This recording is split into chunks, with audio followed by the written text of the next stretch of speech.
Hello friends, welcome to my YouTube channel. मैं आज आपके लिए लेकर आया हूँ बेनाड्राई।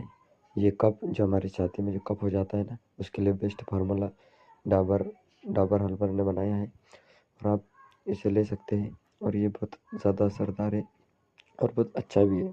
अगर से आपको ये लेना है तो आप डॉक्टर की सलाह से लें।